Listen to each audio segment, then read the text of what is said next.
நீங்க பாட்டுக்கு நாமத்தை சொல்லிட்டே வாங்க. அப்புறம் அதில் ஒரு சமயத்துல ரசிப்புத்தன்மை வரும். ரசிக்க சுபாவம் வர வர வர அது இன்னும் ஆசையாகும், இன்னும் நம்பிக்கை கூடும். அப்புறம் ஒரு ஸ்டேஜில் அது அப்படியே உங்களுக்கு தானா வரும். அப்ப எல்லா சமயத்திலையும் அந்த நாமமும், அதுலேயும் சில சந்தர்ப்பங்கள்லாம் அப்படி ஒரு ஆனந்தத்தை பெரு வெள்ளம் அப்படின்னு இல்லையா, உள்ளுக்குள்ள அப்படி ஆனந்தம் அப்படி பொங்கி அப்படி வழியும் பொழுது ஒரு கிருஷ்ணநாமம் வரும் பாருங்க, அதெல்லாம் நீங்க அனுபவிக்கணும். அது ஒரு டிரான்ஸ் அப்படிதான் சொல்லணும். அது ஒரு தெய்வீக பரவச நிலையில அந்த நாமம் வரும். அது ஒரு சுகம். அதுதான் உங்களுக்கு வரட்டும், கிடைக்கட்டும், அனுபவிங்க. நாரதர் கிருஷ்ணநாமத்தை ஜபிச்சவன ராதாவினுடைய கண்கள்ல கண்ணீர் வழிந்தது அப்படின்னு காண கிடைக்கிறது. அப்புறம் நாரதர் கிளம்பி போயிடுறார். நந்த கோபரை வர சொல்றார் ரிஷபானு தேவர். அந்த சமயத்தில் ரிஷபானு தேவருடைய வாழ்ந்த இடம் இந்த ராவல் தான். ஸோ நந்தகோபர் பக்கத்துல தான், கோகுலம் அங்கேயும் பக்கத்துல தான்.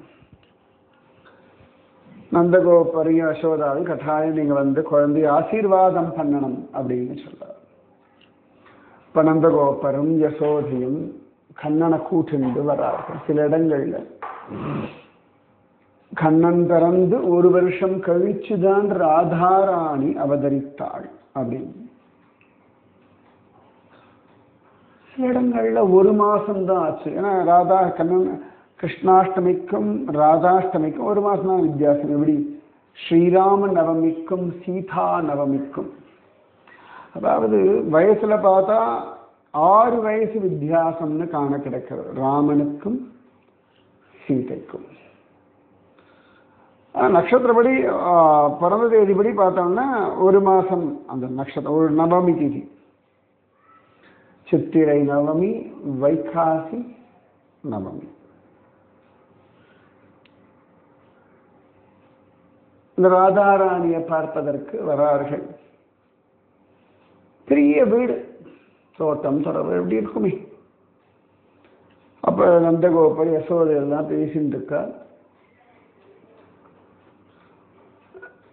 ராதாராணிய காண்பிக்கணும், இதெல்லாம் பேசிட்டு இருக்கா. அப்ப கொஞ்சம் கீர்த்தி ராணியும் ரிஷபான கொஞ்சம் வருத்தமா இருக்கா.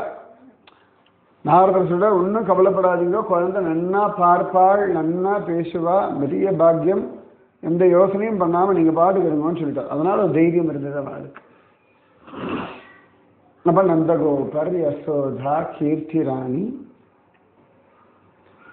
ரிஷபானு தேவர் இவாள்லாம் பேசிட்டு இருக்கு. அதுக்குள்ள கண்ணன் தவழ்ந்து போய் இந்த ராதாராணிய ஒரு தொட்டில்ல விட்டிருந்தார். அந்த தொட்டில பிடிச்சு ஆல்மோஸ்ட் தர லெவல்ல தான் தொட்டில் வச்சிருப்பா. அந்த இடத்துல போய் தொட்டில பிடிச்சுண்டு நின்று அப்படியே தன் குஞ்சு கைகளால் ராதாராணிய தொட்டான்.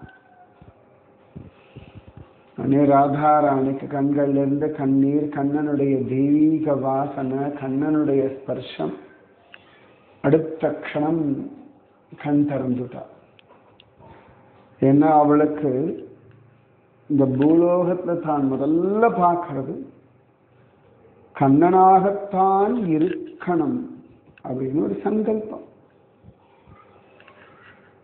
ஸோ முதல் தரிசனம் சரியா ராதா கிருஷ்ண சங்கமம், முதல் சங்கமம், மிலன்னு சொல்லுவார். ஒருத்தரை சந்திச்சுள்ளது பூமியில ராவன். இன்னைக்கும் இந்த ராவல்ல பார்த்தோம்னா ராதாராணி கோவில் பக்கத்திலேயே ஒரு தோட்டம் இருக்கு. ஒரு காலத்துல இதெல்லாம் ஒரே இடம் தான், நம்ம ரிஷபானு தேவருடைய இடம் தான், வீடு தான். இப்ப தனித்தனி காம்பவுண்ட் போட்டுவிட்டா. அந்த கோவிலுக்கு இருக்கக்கூடிய தோட்டத்தில் இன்னைக்கும் ஒரு சின்ன ஒரு இடமா இருக்கு. அங்கே ஒரு தொட்டில் உண்டு. அதில் ராதையும் கண்ணனும் உண்டு. சரியா அந்த இடத்துல தான் ராதையும் கண்ணனும் முதலாக சந்தித்தனர். அதே பிரேமஸ்வரூபமான இருவரும் சந்திக்கிறது என்றது எவ்வளவு அழகான ஒரு விஷயம். அழகான திவ்யமான தம்பதிகள் ஜம்முன்னு ஒருவரை பார்த்து கொண்டார்கள். எப்படி சீதையும் ராமனும் சந்தித்தார்கள் அப்படின்னு சொல்றோமோ அந்த மாதிரி ராதையும் கண்ணனும் அழகா சந்தித்தார்கள்.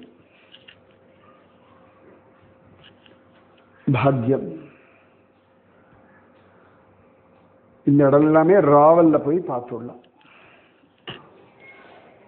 அதுக்குள்ள ராதா ராணி ஓன்னு அழகா. ஏன்னா கிருஷ்ண ஸ்பர்ஷம், கிருஷ்ண தர்சனம். முதல் தடவையா குழந்தைகளுடைய அழுகுரல் கேட்ட உடனே யசோதா சொன்ன, குழந்தை அழகாளே அப்படின்னு தூக்கி வாரி போட்டது கீர்த்தி ராணிக்கும் ரிஷபானு தேவருக்கும். ஏன்னா அவர்களுடைய குழந்தை அழுகா கேட்டது இல்லையே. உடனே கிடுகிடுன்னு ஓடினா பார்த்தா கண்ணன் ராதாராணி தொட்டில் பக்கத்துல இருக்கான். கண் திறந்து பார்த்துட்டு இருக்கா.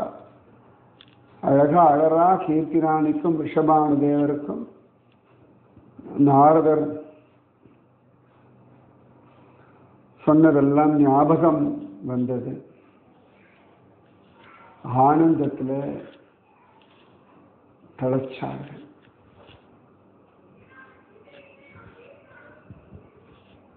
இதெல்லாம் நடந்தது ராவன். இந்த விஷயமெல்லாம்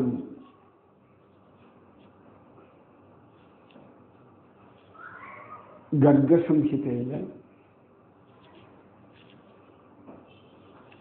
அழகா சொல்லப்பட்டிருக்கு.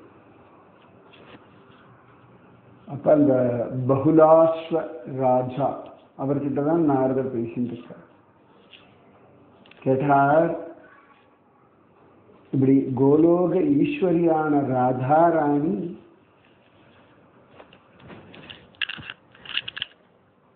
இவருடைய வீட்டில் வந்து பிறப்பதற்கு இந்த ரிஷபானுதேவர் என்ன தவம் செய்தார், கீர்த்தி ராணி என்ன தவம் செய்தாள் அப்படின்னு கேட்டார். அப்ப நாரதர் சொன்னார், கிருஹ மகாராஜான்னு ஒருத்தர் இருந்தார். அவருடைய பிள்ளை சுச்சந்திரன்னு பேரு. பித்ருக்கள் இடத்துல 3 மானச புத்திரிகள் இருந்தா. கலாவதி, ரத்னமாலா, மேனகா அப்படின்னு பேரு. அதுல கலாவதிய சுச்சந்திரனுக்கு கல்யாணம் பண்ணி வச்சுட்டா. ரத்னமாலாவை விதேக ராஜாவுக்கு கல்யாணம் பண்ணி வச்சுட்டா. மேனாதேவி, மேனகான்னு சொல்லுவா, மேனாதேவிய பர்வதராஜன் ஹிமவானுக்கு கல்யாணம் பண்ணி கொடுத்துட்டார். ஸோ விதேக ராஜா ஜனக மகாராஜா அந்த ரத்னமாலா விதேக ராஜாவுக்கு தான் சீதா, நம்ம சீதா தேவி கிடைச்சா. அந்த மேனா, ஹிமவான் மேனா, அவளுடைய குழந்தை தான் பர்வதராஜகுமாரி பார்வதி. ஸோ சீதையை பற்றியும் தெரியும், பார்வதியை பற்றி தெரியும். இந்த கலாவதியை கல்யாணம் பண்ணின்ற சுச்சந்திரன் நைமிஷாரண்ய க்ஷேத்திரத்துக்கு வந்து தபஸ் பண்றார். ஜோரா தபஸ் பண்ண தேவர்களுடைய காலப்படி 12 வருஷம். இப்ப நம்முடைய 1 வருஷம்ன்றது தேவர்களுக்கு 1 நாள்.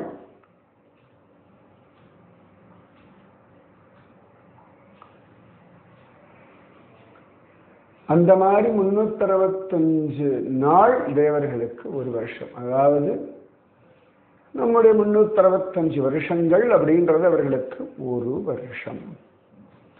அந்த மாதிரி 12 தேவ வருஷங்கள் இவர் தபஸ் பண்ணார். அப்ப பிரம்மதேவர் பிரத்யக்ஷமானார். ஒரு உடம்பை சுத்தி புற்று எல்லாம் வந்து விட்டான். இப்படி வல்மீகம் சொல்லுவோம், அதுல என்ன வால்மீகி வந்தார். அப்ப பிரம்மதேவர் கேட்டாரா, என்ன வேணும்? அவர் சொன்னார், மோட்சம் கிடைக்கட்டும் என்றார். அப்படி கேட்ட உடனேயே இந்த கலாவதி மனசு ரொம்ப வருத்தப்பட்டது. இப்ப பிரம்மதேவர் என்னமா அப்படின்னு, பிதாமகரே, என் வீட்டுக்காரர் வந்து முக்தி கேட்கிறார். அவர் முக்தி அடைஞ்சாச்சுன்னா என் நிலைமை என்ன ஆகும்? அவர் இல்லாமல் நான் இங்கே எப்படி வாழ்வேன்? நீங்கள் எப்படி ஒரு வரம் கொடுத்தாச்சுன்னா நான் துக்கத்தில் உங்களுக்கு சாபம் கொடுத்துருவேன்னுட்டாலாம். உடனே பிரம்மா சொன்னா, அம்மா நிச்சயமா அவன் சாபம் பலிச்சிடும். அதனால நான் ஒன்று சொல்றேன், நீ உங்க கணவரமா சொர்க்கத்துக்கு போங்க. நான் சொர்க்கத்துக்கு தான் போன ஆசைப்பட்டேன். திரும்பி பூமியில துவாபர யுக கடைசியில ஜன்மா கிடைக்கும். அப்ப பரிபூர்ண கிருஷ்ணனுடைய காதலியான ராதா ராணி உங்களுக்கு புதல்வியா கிடைப்பா. அதன் பிறகு 2 பேரும் சேர்ந்து மோட்சம் அடையலாம் அப்படின்னு சொன்னார். ஸோ அந்த சுச்சந்திரன் கலாவதி அவர்கள்தான் ரிஷபானு கீர்த்தி ராணியாக வந்தார்கள். நந்தக மகாராஜா தான் அவர் 2 பேருக்குமே கல்யாணம் பண்ணி வச்சார் அப்படின்னு காண கிடைக்கிறது கர்க சங்கீதை. அப்போ சொல்றார், யார் இந்த